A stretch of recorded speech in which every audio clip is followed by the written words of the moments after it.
कई बार आपने बापूजी के श्रीमुख से सुना होगा कि लक्ष्मण और राम जी एक जगह पर गए और राम जी ने कहा, लक्ष्मण जी ने राम जी को कहा कि मैं क्यों वनवास भोग रहा हूँ, आपको मिला है, मुझे थोड़ी मिला है। तो राम जी हैरान हो गए कि ये मेरे लखन को क्या हो गया। फिर कहा तो स्नान तो करके आ। स्नान करके आया तो क्षमा मांगी कि मुझसे गलती हो। लेकिन जब फिर उस भूमि पर खड़े हो गए तो फिर स्वार्थमय चर्चा होने लग गई। तब राम जी को पता चला कि ये भूमि दोष है। सुना है ना आप सबने। तो अगर भूमि का दोष काम करता है तो भूमि की सात्विकता भी काम करती। गंगा मैया के किनारे बैठे तो आपको भजन करना नहीं पड़ेगा, आपका भजन स्वतः हो जाएगा। विदेश जाओगे तो पैसे कमाने की होड़ स्वतः लग जाएगी। भारत में भी कमी नहीं है, लेकिन विदेश जाने के बाद लगता है घर वाले जी रहे हैं, जीने दो, पैसे भेज देंगे। खुद ही सेल्फ सेंटर्ड हो जाओगे, खुद ही अपने आप तक आ जाओगे, हम भले हमारा यहाँ पर सुख शांति मिला। तो भूमि का निस्संदेह प्रभाव पड़ता है। अनंत अनंत प्रणाम कीजिए दोनों हाथ जोड़कर बापू जी को। समस्त भारत देश में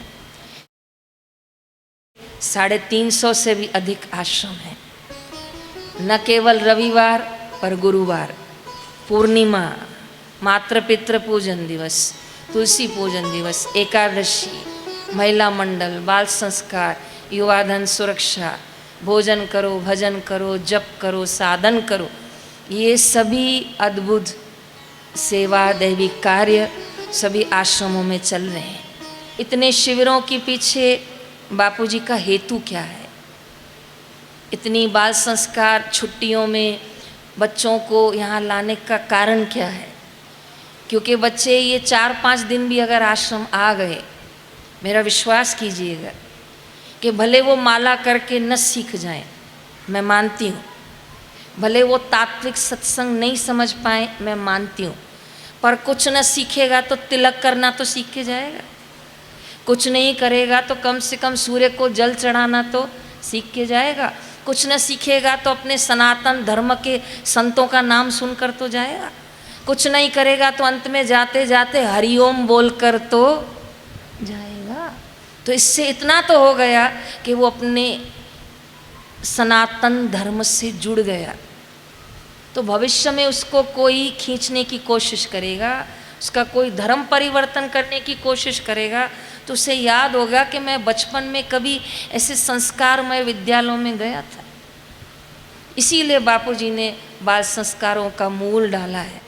आपको नम्र निवेदन करती हूँ, अपने घरों में, आसपास के मंदिरों में, क्षेत्रों में, आंगन में बाल संस्कार जरूर चलाया करें। 15 बच्चे स्वीकार है, 10 बच्चे स्वीकार है, 25 बच्चे चलेगा। उस 25 में से क्या पता कोई एक निकल के भविष्य में रेखा बन जाए।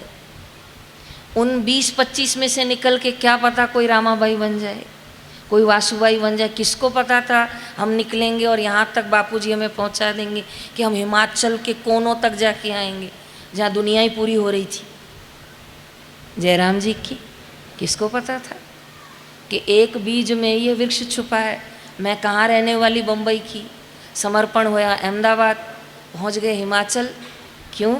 जो सदगुरु ने पकड़ा हाथ मेरा। तो कहाँ देवी प्रचार करने का गुरुदेव ने सेवा दे दिया। तो क्या पता कौन सा बच्चा कहाँ चमक जाए, कौन सा बीज वृक्ष बन जाए, और उस वृक्ष में कितने फल लगेंगे ये तो किसी को भी पता नहीं है। बापूजी कहते हैं तो स्वयं मुझे भी नहीं पता, मैं भी लगाता जाता हूँ। जिसको खिलना होगा वो खिल जाएगा। आप में से किसको पता था हम आध्यात्मिक राही बनेंगे? हम में से किसको ईश्वर प्राप्ति का लक्ष्य था? सपने में भी नहीं सोचा था। खाया पिया भया सुखी। लेकिन आज लक्ष्य है जीवन का। समय मिलता है तो माला याद आती है, समय मिलता है तो आश्रम का चैनल चलाते हैं। 8 दिन पहले देख लेते हैं एकादशी कब है, पूनम कब है, मुझे आश्रम में सेवा देनी है, मुझे ऋषि प्रसाद बांटना है। तो ये दैवी संपदा से हमको किसने जोड़ा है? बापूजी ने जोड़ा है। तो जैसे हम दैवी संपदा से जुड़कर धन्य धन्य हुए हैं, भविष्य में आने वाली पीढ़ियाँ केवल वेस्टर्न कल्चर से न जुड़ें, केवल पढ़ाई पढ़ाई करके पैसे कमा कमा के अपना जीवन केवल कमाना और रहने के लिए न बिताएं, लेकिन ईश्वर प्राप्ति लक्ष्य हो। मनुष्य देह की जो श्वासें हैं वो अनमोल ज्ञान प्राप्ति के लिए हैं। ये संस्कार चरित्र के साथ अपने बच्चों को, आने वाले पीढ़ियों को दें, ये मेरी आप सबसे हार्दिक शुभ इच्छा।